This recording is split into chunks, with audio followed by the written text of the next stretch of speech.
민주당이 특위를 만들고 부정선거가 있을 것 같으니까 거기에 대한 대책을 세우겠다라고 이런 걸 발표한 거는 옛날에 꿈도 꾸지 못한 성과입니다. 이제 자각을 하기 시작했다는 거예요. 민경욱이 또라이라고 그러고 이준석이가 저 사람 맞으면 제가 정치 그만두겠습니다. 저 민경욱 의원도 뭐 책임져야죠. 뭐 이런 얘기하고 저를 당협위원장에 떨어뜨리고 저를 무슨 뭐 사람들 연락하면은 그렇게 같이 친했던 국회의원들이 모른 척하고 연락도 안 하고 4년 동안 피해 다니는 그런 거에서 지금은 부분적인 수개표를 도입하고 QR코드를 없애겠다. 심지어 얼마 전에는 모 의원이 김기현 대표한테 그랬대요. 김기현 대표가 이 부정선거 이거 어떡하지? 이렇게 얘기를 했는데 그 의원이 이거 간단한 방법이 있습니다.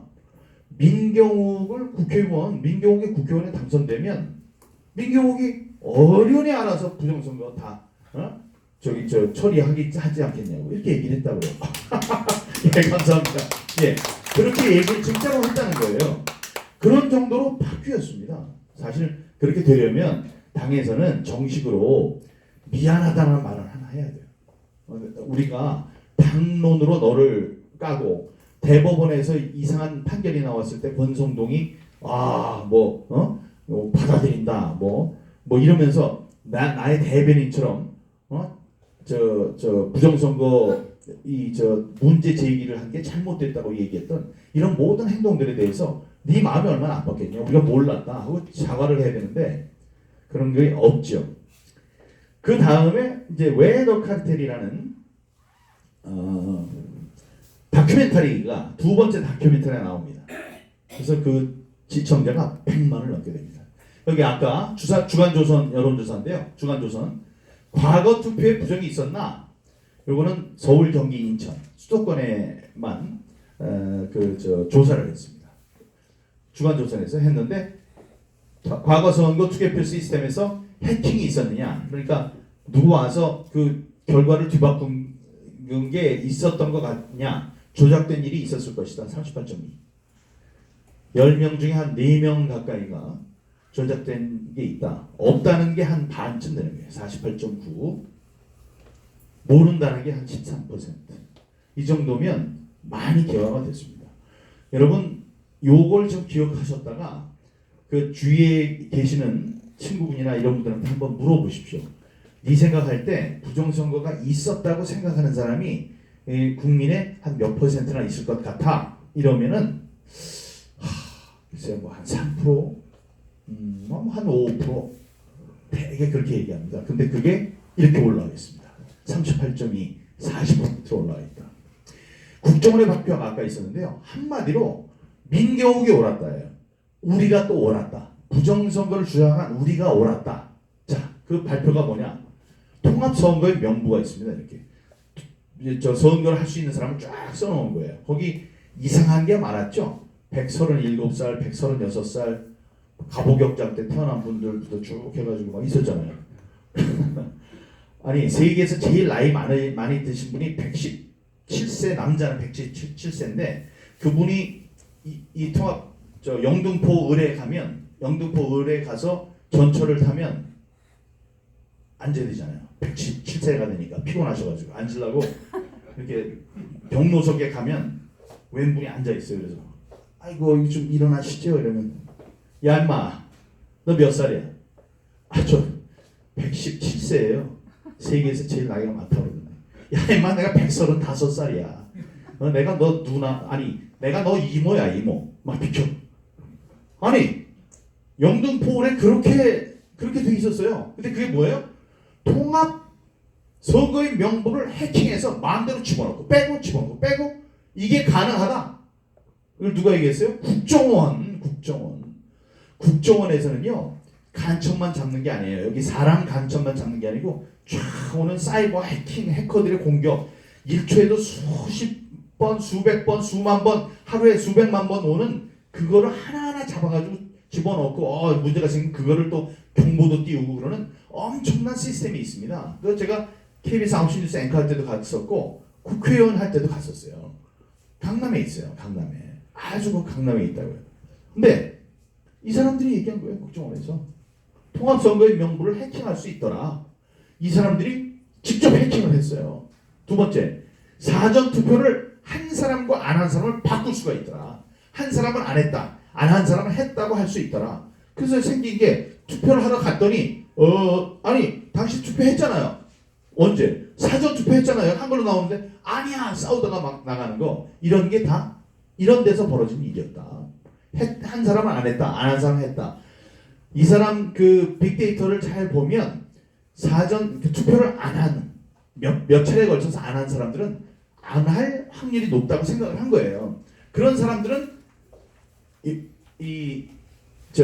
민주당에 유리하도록 그 다 투표를 한 걸로 만들 수 있더라 이거예요. 이제 저는 만들었다고 보는 건데, 그러니까 그런 사람들이 한 500만 년 만에 내가 한번 오늘 투표를 해야 되겠어. 딱 가면 여태까지 한 번도 안 했기 때문에 이 사람이 왜 왔지? 나 투표용지 주세요. 당신 본인이 사전 투표했는데 이런 일이 벌어졌는데, 이게 이렇게 이런 거 한 사람 안 한 사람 마음대로 바꿀 수가 있더라. 유령 유권자도 정식 유권자로 등록이 가능. 137, 138. 137, 138은 제일 위에 너무나 나이가 많으신 분이니까 눈에 띄어서 이거 봐. 120살도 있고 127세도 있고 막 그러네요. 이거 거짓말이에요. 이랬지만 이게 만약에 27, 28, 29 거기에 막 섞여 들어간 거면 누가 그게 눈에 띕니까? 눈에 띄지 않죠. 그래서 거기다 집어넣어도 모른다고요. 자, 그렇게 됐고, 청인은 관청인이에요. 관청인, 선관위 하는 청인, 사인, 개인 도장, QR코드를 마음대로 뽑아가지고 똑같은 투표용지를 만들 수가 있더라. 가짜 투표용지를. 네? 아니, 이건 부정선거가 있었다는 얘기하고 똑같은, 우리가 주장하는 거 똑같은 거잖아요. 네? 이렇게 해서 만들려고 해서 잘못 나온 게 화살표 투표용지고 일장기 투표용지고 그렇다는 얘기 아니에요. 되더라 이거죠. 투표한 표를 다른 후보에게 옮기는 일이 가능하더라. 투표지 분류기에 투표를 했는데 민경욱 2번인데 그게 1번으로 가고 그러는 게 가능하더라. 투표지 분리기를 해킹할 수 있더라. 투표지 분리기는 연결이 하나도 안 됐다고 그랬는데 연결이 안 되는데 어떻게 해킹을 해요? 근데 여기에 USB 막 꽂고 그러면 막 자기가 펄떡펄떡 살아가지고 마음대로 해킹이 되더라. 투표지 분류기에 통신이 안 된다고 그랬는데 통신이 되더라. 거기다가 노트북 꽂으니까 여기 이쪽으로 다 보이더라. 그래서 이거를 보낼 수 있더라. 투표지 분류기에서 몇 장이 지금 실시간으로 따라 해서 누가 몇 장, 누가 몇 표 막 얻은 거를 이 연결해가지고 노트북이 전송을 하는 게 가능하더라 이거예요. 제가 주장했잖아요. 근데 그 사람들이 뭐라 그랬어요? 망이 분리돼 있고 전용선이고 다음에 거기에 아무것도 뭐 연결이 안 돼 있기 때문에 통신이 안 된다. 통신이 안 되긴 뭘 안 돼. 와이파이가 된다는 걸 우리가 증인을 해서 녹취까지 내서 했었는데 그런 게 다 가능하다고 한 거예요. 선관위 인터넷 전용망이 전용이 아니더라. 여러분 전용망이라고 하면 여기서 이제 우리만 쓰는 망을 깔아주세요. 그러면은 이 사람이 선을 끌고 와가지고 우리 집에다가 타고 뭐 저기 뭐 부산도 연결하고 이렇게 하는 게 아닙니다. 아니에요. 그렇게 할 수가 없어요. 그 돈이 얼마나 들어요. 민경욱의 전용망을 깔아달라고 해서 민경욱 집부터 해가지고 전 세계를 다 연결하는 게 얼마나 힘듭니까? 이거는 버스 전용 차선이랑 똑같은 거예요. 서울, 부산 가는 데다가 줄을 쫙 파란 줄 그어놓고 왼쪽은 1차선은 버스만 다닌다. 이게 전용망이에요. 그래도 이놈들이 왔다 갔다 할 수 있어요. 그거 안 하기 위해서는 CCTV 딱 놓고 그다음에 경찰관 놓고 단속하고 다음에 그 돈을 한 10만 원쯤 올리고 그러면 무서워서 안 들어가고 이런 건데 그런 거를 전용망이라고 해놓고 비밀번호를 11111 12345 어드민 이렇게 해놨던 게 인터넷 전용선망이었고 그걸로 쿠팡으로 쇼핑하고 네이버로 뉴스 검색하고 이랬던 자들입니다. 그게 국정원이 발표를 한 거예요. 자기네들이 들어가지고 봤다는 거죠. 이 사람들은 어떻게 했어요? 특별한 것도 아니고 국제적으로 통용되는 일반적인 해킹 방법으로 한번 해봤는데 뻥뻥 뚫리더라. 이 얘기도 나옵니다. 자체평가 국정원 보안점검 한다고 그랬더니 할 필요 없다. 우리는 100점이다. 이렇게 얘기를 했어요. 안 해도 된다. 그래요? 하고 봤더니 국정원에서 했는데 31.5점 받았습니다. 자기네들이 100점이라고 했더니 그 전에 하나 뭐였죠? 전 부처에서 꼴등을 했습니다. 이런 거예요. 그게 국정원이 발표를 한 건데 국정원이 발표한 내용 중에 우리가 얘기 안 한 게 하나도 없습니다. 우리가 지금 4년 동안 3년 반 동안 얘기했던 것 거기에 대해서 전부 다 이것도 맞고 이것도 맞고 이것도 맞고 이것도 맞고 전부 다 맞다고 한 거예요. 다음요. 자, QR코드에 대해서 잘 아시겠지만 이거 왜 부정선거의 통로가 되고 이 비밀선거 원칙에 왜 훼손이 되는지 비밀선거 원칙을 왜 훼손하는지에 대해서 설명드리겠습니다. 전국에서 QR코드라는 것은 여기에 계시는 분들이 연수을 유권자인데 군대를 가셨거나 아니면 출장을 가가지고 전국에서 투표를 한다 그러면 여기 계시는 분들의 순서대로 번호를 구합니다. 누가 먼저 나와서 투표장에서 누가 1초라도 먼저 했느냐 그거를 딱 따져가지고 이게 다 기록이 되거든요. 기록되는 그 순서로 1, 2, 3, 4 여기 한 20분이라고 하면 1번부터 20번은 여기 앉아 계신 분들의 투표장에서 발급받는 그 순서 제주도가 됐건 경상도가 됐건 뭐 강원도가 됐건 거기서 그런 순서대로 번호를 부여하고 번호를 QR코드로 만들어가지고 지급을 하는 겁니다. 하나하나한테 이렇게 주는 거예요. 배당을 하는 겁니다. 자, 그래서 그 순서를 알면 누가 뭐 정 교수님 먼저 했는지 제가 먼저 했는지 이런 순서가 1번부터 20번까지 나오기 때문에 그 언제 이걸 했는지를 순서를 다 알면 해당 QR코드하고 연결을 하면 QR코드를 보고 누구의 투표용지인지를 알 수 있습니다. 이건 어려운 일이 아니에요. 요즘 같은 시대에. 자, 또 하나는 뭐냐면 QR코드는 보통 우리 사전 투표는 당일 투표는 요 끝에 삼각형을 딱 잘라서 요걸 따로 보관합니다. 여기에 1, 2, 3, 4, 5, 6, 7 해서 이렇게 일련 번호가 있어요. 일련 번호를 자릅니다. 자른 다음에 요걸 주고 삼각형만 따로 모아놔요. 그래서 나중에 문제가 있으면 요걸 세보면 몇 명이 투표했는지를 알 수 있어요. 여기서 100명 했는데 왜 이게 120장이 있지? 잘못됐어요. 여기 100장밖에 없기 때문에 20장은 부정투표지야. 이런 거를 알 수 있도록 자르는데 QR코드는 떼지 않고 그냥 들어가요. QR코드 안 잘라요. 사전투표는 그냥 지금 들어가요. 자, 그럼 무슨 일이 생겼냐? 이 QR코드를 떼지 않고 투표지가 투표지 분류기를 샥 하고 지나가는데 샥 하고 지나갈 때 마치 스피드 과속 단속하는 것처럼 샥 지나가면 탁 찍잖아요. 그렇게 사진을 다 찍습니다. 사전 투표용지를 전부 다 칙 하면서 찍어요. 찍은 다음에 그걸 디지털 이미지로 보관을 합니다. 자, 그럼 그 디지털 이미지에 뭐가 있습니까? 1. QR코드가 있어요. QR코드는 민경욱이라는 걸 알 수 있는 QR코드가 있어요. 다음에 거기 도장을 찍었잖아요. 누구? 민경욱이 뭐 윤석열 찍었어. 그러면 이놈 봐라. 민경욱이 윤석열을 찍었네. 요게 투표용지 하나에 그냥 나오는 거예요. 근데 그 디지털 이미지를 누가 갖고 있다? 선관위가 갖고 있는 겁니다. 선관위가 다 보관을 하고 있어요. 선관위의 주장은 뭐냐? 안 봤어요. 있긴 있지만 난 안 봐요. 보기도 싫어요. 근데 그게 아니죠. 우리가 대마초나 마약을 갖고 있어. 갖고 있다가 들켰어요. 그러면 사람한테 나 안 피워요 이거 나 싫어해요. 잡아가면 안 돼요. 말이 됩니까? 안 되죠. 자, 우리가 학력고사 시험을 보러 갔어요. 이거 가지고 오지 말라고 했는데 이게 여기 가방에서 발견됐어요. 그러면 있는지도 몰랐어요. 저는 그거 볼 생각이 없었어요. 말이 됩니까? 안 돼요. 그 사람은 학력고사 못 봐요. 5년 동안. 그런데 이거를 다 누가 투표를 했는지를 이 디지털 이미지를 전부 다 해가지고 갖고 있으면서 이거 안 본다고? 저는 본다고 생각합니다.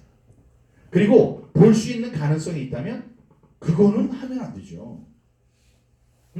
그래서 사진의 QR코드와 기표 결과를 보면 누가 누구를 투표했는지 드러나요. 그러니까 비밀 투표 원칙이 깨지는 거죠. 그리고 당일 선거와 달리 QR코드를 떼지를 않고 투표함에 집어넣으니까 사전 투표자가 몇 명인지 파악이 안 되는 거예요. 그러니까 사전 투표에서 뭐 몇백만 표만 늘어나고 사전 투표에서만 민주당이 항상 유리하고 이런 일이 일어나는 거죠. 그래서 이거를 좀 봐달라고 했더니 이 사람들이 거기에 대한 깊은 생각이 없는 거예요. 헌법재판관이면 헌법을 수호하기 위한 헌법이 잘못되지 않았다, 잘못된 것이 아닌가 이런 걸 갖고 고민을 해야 될 텐데 그런 고민 없이 그냥 기계적으로 자 기각합니다, 각하합니다 이렇게 했습니다. 가장 강력한 부정의 증거는 이 두 개입니다. 제가 볼 때 저의 입장에서 일장기 투표용지와 파주울에 사라진 이삭투표지 12장, 21장인데 사람에 따라서 다 나는 이게 가장 중요하고 결정적인 투표 부정선거의 증거라고 생각해라고 하는데 저는 일장기 투표용지가 가장 강력한 부정의 증거라고 생각합니다. 일장기 투표용지는 뭐냐?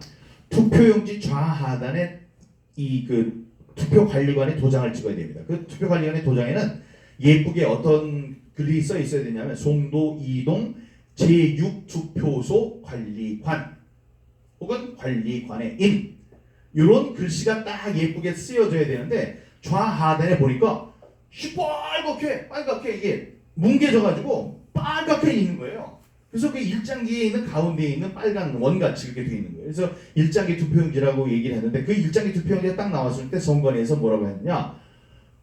이거 하나도 이상한 거 아니에요. 이게 만년 도장이라서 우리 만년필에 잉크 넣듯이 옛날에 그게 없어서 계속 찍어서 썼는데 그거하고 똑같이 옛날에는 인주를 계속 찍었지만 지금은 그게 한번 찍으면 잉크가 촥 하고 나와서 계속 10,000번을 찍어도 인주 없이 찍을 수 있는 만년 도장인데 그거를 모르고 인주를 찍으면 저런 일이 벌어집니다 라고 얘기를 합니다. 그렇게 하면 사람들이 어휴 그럴 수도 있겠네. 하지만 인주가 필요 없는데 인주를 여기다 왜 갖다 놔요? 선관위의 준비물 중에 인주가 없어요. 인주를 어디 자기 사가지고 왔어? 인주가 없습니다. 두 번째, 이런 게 한 장 나왔으면 말이 되지. 1000장이 나왔어요. 천장이 100만 장 중에 1000장이 나온 게 아니에요. 그날 요만한 교실에서 1974명이 투표를 했습니다. 1974장 중에 1000장이 일장기 투표용지예요. 그걸 찍으려면 몇 시간? 6시간 반 동안 찍어야 돼요. 6시간 반 동안. 6시간 반 동안 시뻘건 걸 계속 찍을 때 옆에서 안 말립니까? 야 뭐해 임마 너 공무원 자식이 임마 너 큰일 나 이러다가 잘려. 잘해. 그리고 그 많은 사람이 이걸 갖고선 항의를 안 합니까? 아니 항의 안 하면 바꿔주면 되는데 항의를 왜 안 해요? 자 그리고 그 투표 참관인의 관리관 투표 관리관이 뭐라고 했느냐? 투표 관리관이 그랬어요. 자기 대법원에 나와가지고 선서하고 1. 나는 이런 거 찍지 않았습니다. 본인이 찍어야 될 때는 자기가 찍지 않았대. 2. 만약에 나 말고 이 부하 직원이 찍었다면 그건 내가 봤어야 되는데 그런 것도 없었습니다. 3. 여기 좁은 공간에서 내가 하루 종일 있었는데 만약에 이런 게 과반 투표용지의 과반이 이런 게 돌아다녔으면 내가 내 눈으로 봤어야 되는데 이런 걸 본 적이 없습니다. 네 번째, 이런 게 돌아다녔으면 1000명의 그 유권자 가운데 적어도 몇 명은 이게 뭐예요? 바꿔줘요 라고 항의를 했어야 되는데 한 사람도 항의하지 않았습니다. 여러분 이게 거짓말이 아니고 증인이 나와서 선서하고 증언을 했어요. 그런데도 대법관은 그 증언을 무시했습니다. 이런 게 이 사람 말대로 이게 없었던 게 나왔다. 그럼 어떻게 해야 돼요? 이건 부정이 개입한 거네. 투표지 증감이 있었을 수 있겠네. 다만 한 장이 그래도 그런데 1000장이 그랬으니 문제가 있습니다. 자, 재선거, 재투표하세요. 이랬어야 되는데 그걸 안 했다는 겁니다. 무서운 사실이죠. 그렇게 이제 돼 있는데요. 자, 그래서 지금까지 이제 쭉 그렇게 왔고 국정원의 그 훌륭한 것도 있었고 다음에 이제 또 조금 이따 다뤄야 되는 게 강서구청장 보궐선거 공문제가 또 있습니다. 그런 거가 있는데 그러면 그거 말고 우리가 이제 투쟁을 하는데 여기 빼놓았던 우리가 5개로 싸웠어요. 첫 번째 법정 투쟁, 두 번째 국제 투쟁, 세 번째 아스팔트 투쟁, 네 번째 시민 감시 투쟁, 5번째 제도권 투쟁. 이 5개를 갖고 우리가 계속 싸웠는데 하나 더 한 게 이제 바로